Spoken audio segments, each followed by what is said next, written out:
नमस्कार। आज हम बात करेंगे भारत की उस जबरदस्त 60 साल की आर्थिक यात्रा के बारे में। एक ऐसी कहानी जिसने देश का नक्शा ही बदल दिया। सोचिए जरा, एक बिल्कुल नया देश जिसके सामने गरीबी की इतनी बड़ी चुनौती हो, वो अपने भविष्य का रास्ता कैसे तय करेगा? भारत का जवाब बड़ा ही मजबूत और अनोखा था। उन्होंने कहा कि हम प्लानिंग के जरिए एक प्लान बनाकर अपनी किस्मत खुद लिखेंगे। और इस पूरी सोच के पीछे जो दिमाग था, जो पावर हाउस था, वो था योजना आयोग। मतलब एक ऐसी संस्था जिसका काम था पूरे देश के लिए एक बहुत बड़ा इकोनॉमिक रोड मैप तैयार करना। तो आज हम भारतीय प्लानिंग के 4 बहुत ही अहम दौर से गुजरेंगे। शुरुआत से, यानी शून्य से निर्माण से लेकर उदारीकरण तक। और ये समझने की कोशिश करेंगे कि देश की रणनीति वक्त के साथ कैसे कैसे बदली। अच्छा, ये जो एक प्लान बनाकर इकोनॉमी चलाने का आइडिया था, ये कोई 1950s में अचानक से नहीं आया। असल में इसकी जड़ें तो आज़ादी की लड़ाई से भी कई दशक पुरानी हैं। आप देखें, इंजीनियरों से लेकर बड़े बड़े उद्योगपतियों तक कई लोगों ने भारत के भविष्य के लिए अपने अपने ब्लूप्रिंट दिए। और इन्हीं सब विचारों ने मिलकर पंचवर्षीय योजनाओं की नींव रखी। मतलब प्लानिंग का जो बीज था वो आज़ादी से बहुत पहले ही बोया जा चुका था। तो चलिए, अब आते हैं असल चुनौती पर। प्लान तो बन गया, लेकिन अब उसे लागू करने का वक्त था। और चुनौती छोटी मोटी नहीं थी। एक ऐसे देश को खड़ा करना था जो सदियों की गुलामी के बाद बिल्कुल टूटा हुआ था। तो पहले 15 साल, इसमें एक बहुत ही क्लियर स्ट्रैटेजी दिखाई देती है। देखिए, पहली योजना में फोकस था खेती-बाड़ी पर, यानी सबसे पहले लोगों का पेट भरना जरूरी है। फिर दूसरी योजना में पूरा ध्यान भारी उद्योगों पर चला गया, यानी देश के लिए कारखाने बनाना। और फिर तीसरी योजना में कोशिश की गई कि इन दोनों के बीच एक बैलेंस बनाया जाए। और ये जो 2 मॉडल थे ना, ये उस समय की सबसे बड़ी बहस को सामने लाते हैं, कृषि या उद्योग। सवाल ये था कि देश को पहले अपने लोगों का पेट भरने पर ध्यान देना चाहिए या फिर भविष्य के लिए एक मजबूत औद्योगिक फाउंडेशन तैयार करना चाहिए। पहली योजना का जवाब था भाखड़ा नंगल जैसे बड़े बड़े डैम। वहीं दूसरी योजना का जवाब था भिलाई और दुर्गापुर जैसे बड़े स्टील प्लांट। तो इसका नतीजा क्या निकला? कमाल का। पहली योजना एक बहुत बड़ी कामयाबी साबित हुई। टारगेट था 2.1% ग्रोथ का और हासिल हुई 3.6%। इसने एक तरह से साबित कर दिया कि हाँ, प्लानिंग का ये तरीका वाकई काम कर सकता है। लेकिन कहानी हमेशा सीधी नहीं चलती, है ना? 1960 के दशक के आखिर तक आते आते कामयाबी की इस कहानी पर मुश्किलों के बादल मंडराने लगे। देश के बाहर और अंदर दोनों तरफ से ऐसे दबाव बने कि भारत को अपनी पूरी स्ट्रैटेजी पर दोबारा सोचने के लिए मजबूर होना पड़ा। उस दौर में युद्ध हुए, भयंकर सूखा पड़ा और इन सब ने देश को इतना कमजोर कर दिया कि लंबे समय की प्लानिंग को बीच में ही रोकना पड़ गया। ये एक तरह का रियलिटी चेक था। प्लानर्स को समझ आया कि सिर्फ प्लान बना लेना काफी नहीं है, उसे हालात के हिसाब से फ्लेक्सिबल भी होना चाहिए। और यहीं से एक बहुत बड़ा, एक क्रांतिकारी बदलाव आया। अब फोकस सिर्फ बड़े बड़े आंकड़ों और इकोनॉमिक ग्रोथ पर नहीं था। अब सीधे सीधे गरीबी पर हमला करने की बात हो रही थी। ये कोशिश थी कि विकास का फायदा सिर्फ ऊपर तक न रह जाए, बल्कि आम आदमी तक पहुंचे। अब देखिए, योजनाएं कैसी आ रही थी? रोजगार के लिए, घर के लिए, साफ पानी जैसी बुनियादी जरूरतों के लिए। मतलब प्लानिंग अब सीधे लोगों की जिंदगी को छू रही थी। डेवलपमेंट अब सिर्फ कागजों पर या एक्सेल शीट पर नंबर नहीं था, वो लोगों की असल कहानियों से जुड़ रहा था। अब आता है 1990s का दशक। पूरी दुनिया बदल रही थी और भारत भी बदल रहा था। आर्थिक उदारीकरण यानी लिबरलाइजेशन की एक नई हवा चली। जाहिर है, प्लानिंग के पूरे ढांचे को भी इस नई हकीकत के हिसाब से बदलना ही था। और यहाँ सोच में एक बहुत बड़ा शिफ्ट आया। फोकस अब सरकार के फैक्ट्री चलाने से हटकर लोगों को एम्पावर करने पर आ गया। सरकार अब ड्राइवर की सीट से हटकर एक फैसिलिटेटर का रोल निभा रही थी। मतलब एक ऐसा माहौल बनाना जहां अच्छी सेहत, शिक्षा और इंफ्रास्ट्रक्चर के दम पर लोग खुद आगे बढ़ सकें। इसी दौर में एक और बहुत पावरफुल आइडिया सामने आया, अधिकार आधारित विकास यानी राइट्स बेस्ड डेवलपमेंट। और इसका सबसे बड़ा उदाहरण था NREGA। ये सचमुच एक गेम चेंजर था। इसने गांव देहात में पावर का पूरा समीकरण ही बदल दिया। अब रोजगार सरकार का कोई एहसान नहीं था, बल्कि एक कानूनी हक बन गया था। तो आप देख सकते हैं, सड़कें बन रही थीं जो गांवों को शहरों और बाजारों से जोड़ रही थी। हेल्थ मिशन लोगों की जान बचा रहे थे, और जो आजीविका मिशन थे वो परिवारों को गरीबी से बाहर निकाल रहे थे।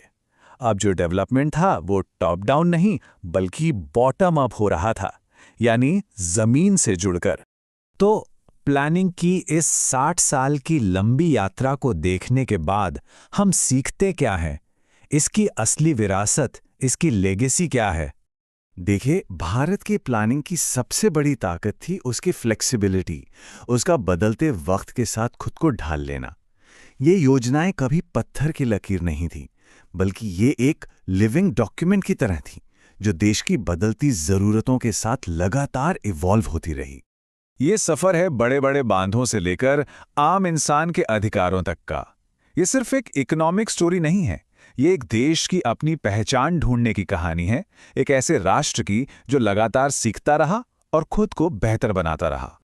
तो ये जो विरासत है, ये महत्वाकांक्षा की है, बदलते हालात के हिसाब से ढलने की है और लगातार आगे बढ़ने की है।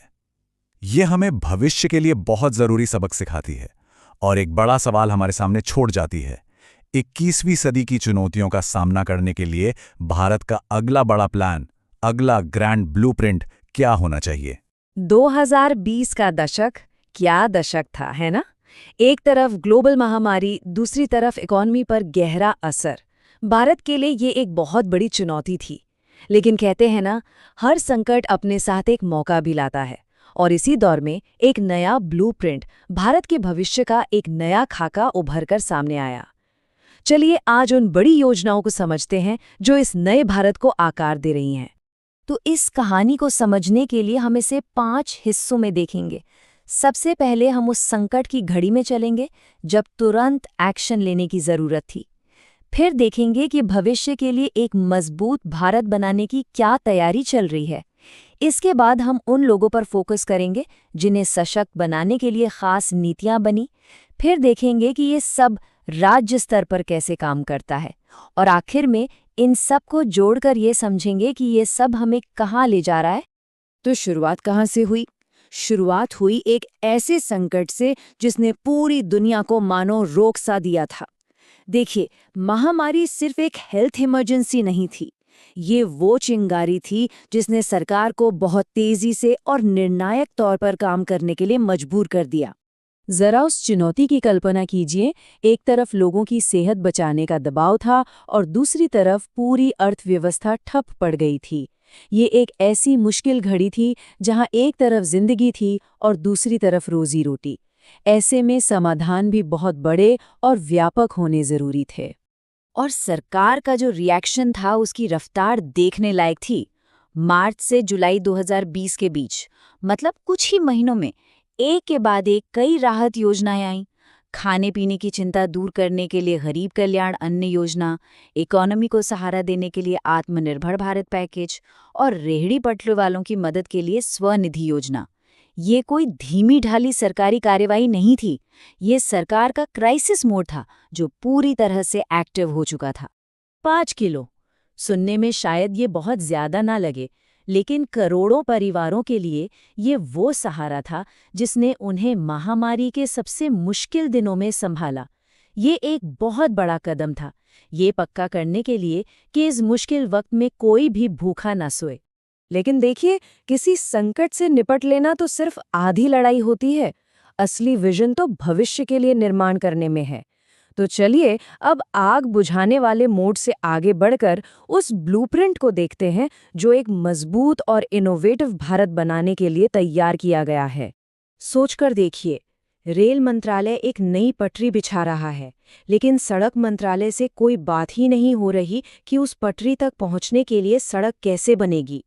गति शक्ति इसी तरह के अलग थलग सोच को खत्म करने का एक मास्टर प्लान है।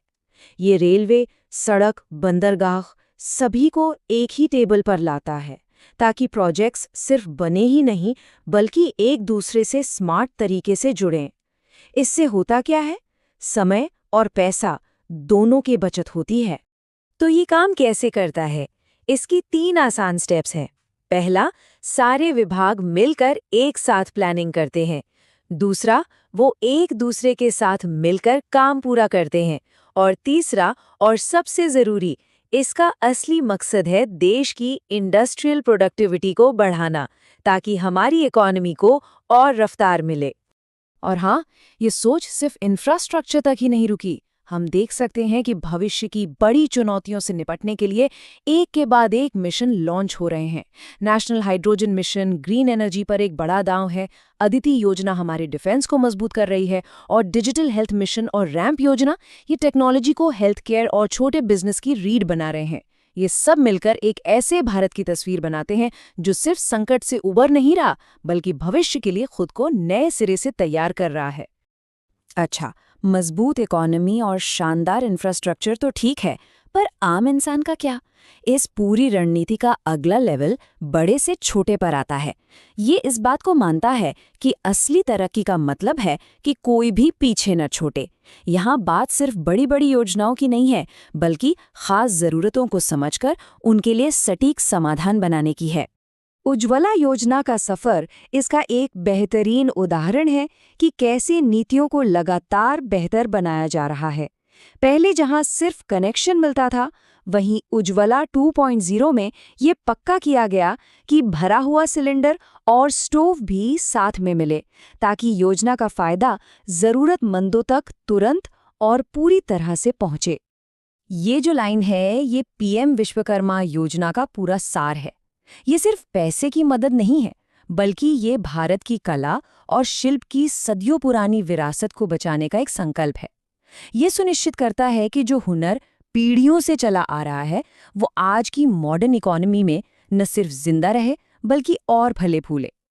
यहाँ इस रणनीति की बारीकी साफ दिखती है, चाहे वो विश्वकर्मा योजना के जरिए हमारे कारीगर हों, स्वनिधि के जरिए स्ट्रीट वेंडर्स हों, या फिर स्माइल योजना के जरिए ट्रांसजेंडर समुदाय हों। सोच बिल्कुल साफ है। अलग अलग ग्रुप्स की खास ज़रूरतों को पहचानो और ऐसे समाधान बनाओ जो वाकई ज़मीन पर काम करें। इसी को टारगेटेड वेलफेयर कहते हैं। नेशनल लेवल पर योजनाएं कागज पर तो बहुत अच्छी लगती हैं, लेकिन असली परीक्षा तो जमीन पर होती है, ये देखने के लिए कि ये बड़े बड़े आइडियाज हकीकत में कैसे बदल रहे हैं। चलिए उत्तर प्रदेश चलते हैं और देखते हैं कि वहाँ ये राष्ट्रीय महत्वाकांक्षाएं कैसे पूरी हो रही हैं। यहाँ हम साफ देख सकते हैं कि कैसे नेशनल गोल्स को लोकल योजनाओं का रूप दिया गया है। नंद बाबा मिशन आर्थिक सशक्तिकरण से जुड़ा है। रोड टू स्कूल और ऑपरेशन कायाकल्प शिक्षा और डिजिटल इंडिया के विजन से जुड़े हैं। और बीसी सखी योजना, ये तो फाइनेंशियल इंक्लूजन का एक बहुत ही पावरफुल उदाहरण है। जैसे नंद बाबा मिशन को ही ले लीजिए, ये सिर्फ किसानों की आमदनी में ही बढ़ाता, ये उन्हें सहकारी समितियों मतलब कोऑपरेटिव्स में जोड़कर मोल भाव करने की ताकत देता है, और ये सुनिश्चित करता है कि उनकी मेहनत का उन्हें सही दाम मिले। ये एक परफेक्ट उदाहरण है कि कैसे राज्य की एक पहल एक राष्ट्रीय लक्ष्य को ज़मीनी हकीकत में बदल सकती है। तो हमने संकट को देखा, भविष्य के प्लान को समझा और ज़मीनी हकीकत को भी परखा। अब जरा एक कदम पीछे हटते हैं। जब हम इन सभी अलग अलग योजनाओं को एक साथ रखते हैं, तो वो कौन सी बड़ी तस्वीर है जो सामने आती है? आखिर में ये सभी अलग अलग योजनाएं 3 बड़े आपस में जुड़े हुए आइडियाज पर आकर मिलती हैं। पहला, एक आत्मनिर्भर भारत का निर्माण। दूसरा, एक वर्ल्ड क्लास डिजिटल इंफ्रास्ट्रक्चर की नींव रखना। और तीसरा, ये पक्का करना कि तरक्की का फायदा लक्षित कल्याण के जरिए हर किसी तक पहुंचे। संक्षेप में कहें तो यही इस दशक की पॉलिसी का पूरा सार है। तो आखिर में सवाल ये उठता है कि ये जो महत्वाकांक्षी ब्लूप्रिंट्स बने हैं, ये 2030 तक भारत के सामाजिक और आर्थिक रास्ते को कैसे बदलेंगे? देखिए, ये योजनाएं सिर्फ नीतियां नहीं हैं, ये भविष्य के भारत के लिए बनाए गए नक्शे हैं। इनका लॉन्ग टर्म असर क्या होगा, ये तो वक्त ही बताएगा, लेकिन ये एक ऐसा सवाल है जिस पर हम सभी को सोचना चाहिए। पिछले 10 सालों में भारत में एक के बाद एक कई बड़ी सरकारी योजनाएं आई हैं, और इन योजनाओं ने कहीं ना कहीं देश की तस्वीर बदलने का काम किया है। तो चलिए इस पूरे सफर को जरा समझते हैं, बिल्कुल शुरू से। इस पूरे बदलाव के पैमाने को समझने के लिए जानते हैं सिर्फ एक आंकड़ा ही काफी है। 53 करोड़, जी हां 53 करोड़ से भी ज्यादा जनधन खाते खोले गए हैं। ये नंबर अपने आप में बताता है कि हम कितने बड़े कितने मेगा लेवल की योजनाओं की बात करने वाले हैं। देखिए, हर बड़ी इमारत के लिए एक मजबूत नींव की जरूरत होती है ना? तो इस सफर का जो पहला चरण था 2014 से 2016 तक, वो इसी नींव को बनाने के बारे में था। फोकस बिल्कुल साफ था, देश की जो सबसे पुरानी और बड़ी समस्याएं हैं उन पर सीधा काम करना। तो इस पहले चरण में आई कुछ बहुत बड़ी योजनाएं, जैसे कि फाइनेंशियल इंक्लूजन के लिए जनधन, साफ सफाई के लिए स्वच्छ भारत मिशन और घरों तक साफ ईंधन पहुंचाने के लिए उज्ज्वला। हर योजना एक बुनियादी जरूरत को पूरा करने पर केंद्रित थी। अब ये जो जनधन योजना थी, इसका मकसद बहुत साफ था, देश के हर नागरिक को बैंकिंग सिस्टम से जोड़ना। सोचिए, ये सिर्फ बैंक अकाउंट खोलने की बात नहीं थी, बल्कि ये करोड़ों लोगों को देश की आर्थिक मुख्यधारा में लाने का एक बहुत बड़ा दरवाजा था। अच्छा, इन दो योजनाओं के नामों में अक्सर लोग कंफ्यूज हो जाते हैं, उजाला और उज्ज्वला। चलिए इसे एकदम साफ कर लेते हैं। उजाला योजना का मकसद था घरों को किफायती एलईडी बल्बों से रोशन करना, जिससे बिजली का बिल कम हो।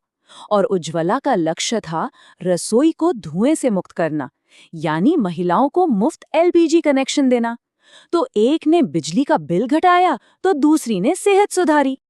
तो जहां एक तरफ घरों को बेहतर बनाने की कोशिश थी, वहीं दूसरी तरफ पूरे देश की अर्थव्यवस्था को बदलने के लिए एक बड़ा अभियान शुरू हुआ, मेक इन इंडिया। इसका लक्ष्य सिर्फ घरेलू उत्पादन बढ़ाना नहीं था, बल्कि भारत को दुनिया का मैन्युफैक्चरिंग हब बनाना था, जिससे देश में निवेश और रोजगार दोनों बढ़ें। ठीक है, तो नींव रख दी गई, अब उस पर इमारत खड़ी करने की बारी थी। और यहीं से शुरू होता है दूसरा और शायद सबसे अहम चरण। यहाँ फोकस बुनियादी जरूरतों से आगे बढ़कर लोगों की आकांक्षाओं पर चला गया। अब बात सिर्फ जरूरतें पूरी करने की नहीं थी, बल्कि जीवन की गुणवत्ता, यानी एक बेहतर क्वालिटी ऑफ लाइफ की थी। इस दौर की योजनाएं और भी ज्यादा महत्वाकांक्षी थीं। सौभाग्य योजना के जरिए हर घर तक बिजली पहुंचाई गई। आयुष्मान भारत ने स्वास्थ्य सुरक्षा की एक तरह से गारंटी दी, और पीएम किसान ने किसानों को सीधी आर्थिक मदद दी। ये सब जीवन स्तर को ऊपर उठाने की दिशा में बहुत बड़े कदम थे। आयुष्मान भारत, जिसे पीएमजेए भी कहते हैं, अपने आप में एक गेम चेंजर योजना थी। ये दुनिया की सबसे बड़ी सरकारी स्वास्थ्य बीमा योजनाओं में से एक है। इसका मकसद बहुत सीधा और शक्तिशाली था, ये पक्का करना कि इलाज के भारी खर्च की वजह से कोई भी गरीब परिवार कर्ज के जाल में ना फंसे।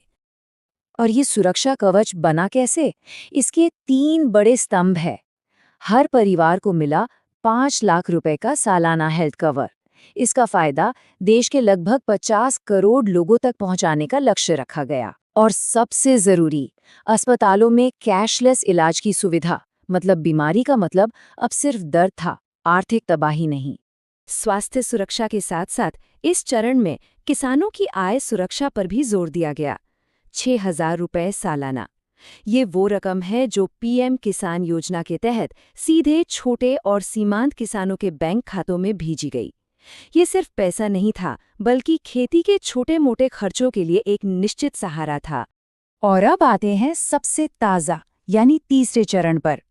ये वो दौर है जिसे वैश्विक संकटों से मिली चुनौतियों और भविष्य के लिए एक मजबूत और आधुनिक भारत बनाने की तैयारियों ने आकार दिया है।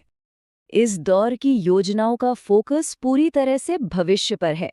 देश के हेल्थ केयर सिस्टम को डिजिटाइज करने के लिए national digital health mission, infrastructure को नई रफ्तार देने के लिए गति शक्ति, कारीगरों के हुनर को सम्मान देने के लिए पीएम विश्वकर्मा और क्लीन एनर्जी के लिए पीएम सूर्य घर योजना। और हाँ, इसी दौर में दुनिया ने कोविड-19 महामारी का बड़ा संकट भी देखा। इसके जवाब में सरकार ने तुरंत पीएम गरीब कल्याण अन्न योजना शुरू की, जिसके तहत करोड़ों लोगों तक मुफ्त अनाज पहुंचाया गया। इसने दिखाया कि संकट के समय में बड़े पैमाने पर राहत कार्यक्रम कैसे चलाए जा सकते हैं। तो ये जो नई योजनाएं हैं, ये सिर्फ आज की ज़रूरतों को नहीं देख रही, बल्कि आने वाले कल की नींव रख रही हैं।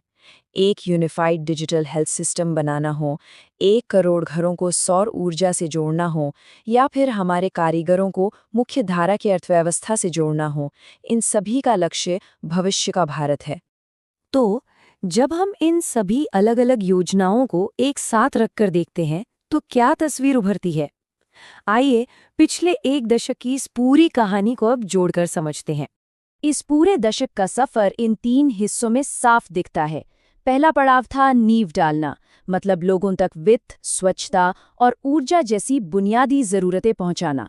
दूसरा पड़ाव था आकांक्षाओं को पंख देना, स्वास्थ्य, आय और बेहतर जीवन स्तर के जरिए। और तीसरा पड़ाव है भविष्य की तैयारी, यानी संकटों से सीखते हुए एक आधुनिक और मजबूत अर्थव्यवस्था बनाना। तो आखिर में एक बड़ा सवाल सामने आता है। केंद्र सरकार द्वारा चलाई गई इन विशाल योजनाओं का भारत के सामाजिक और आर्थिक ताने-बाने पर लंबे समय में क्या असर होगा? ये एक ऐसा सवाल है जिसका जवाब तो आने वाला वक्त ही देगा, लेकिन इस पर सोचना हम सब के लिए बहुत ज़रूरी है।